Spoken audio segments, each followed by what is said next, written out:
Right now at 5, short-staffed at the stadium. A North Carolina federal judge is denying a bid by the Carolina Panthers stadium operator to toss a lawsuit over staffing issues during the team's home games.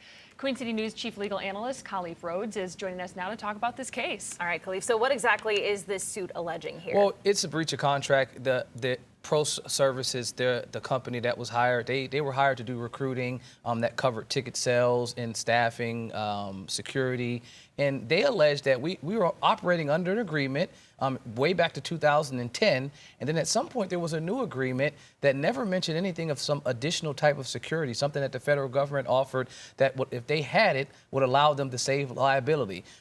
They believe that the stadium terminated the contract for some unknown reason that they alleged based on this not having the security clearance that they thought that they would need.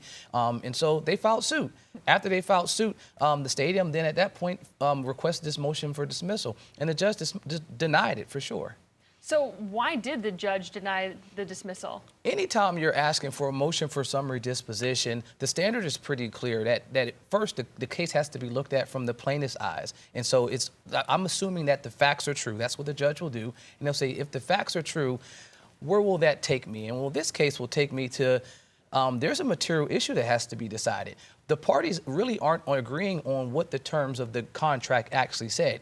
Both plaintiffs and defendants, if you look at the agreement, it said that they would determine what the standards would be. Well, one side is saying on the plaintiffs that there was no requirement for us to have this additional security.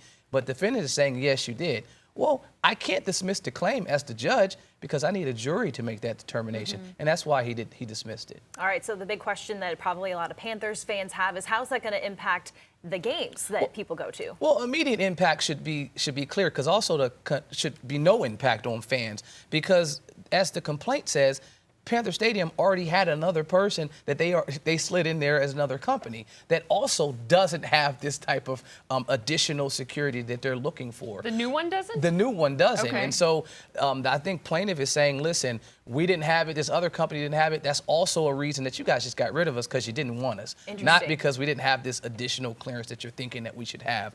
But what I can say is they're not looking to get reinstated. They're just looking to be compensated. Right. They had 3 years left on their contract. They're saying, we just want to get paid. And so it will have no impact on fans, but it may have an impact on the Panther Stadium's dollars, for sure. And that's a long time left on a contract. And they knew the second they filed a lawsuit that the relationship was damaged beyond repair, I mean, obviously. obviously, I can't go back to work for you after I've sued you. I don't think that actually would be a healthy relationship at all. Not very great water cooler talk. Not at all. Not at all. All right, our Chief Legal Analyst, Khalif Rhodes, with that insight. Thanks so much.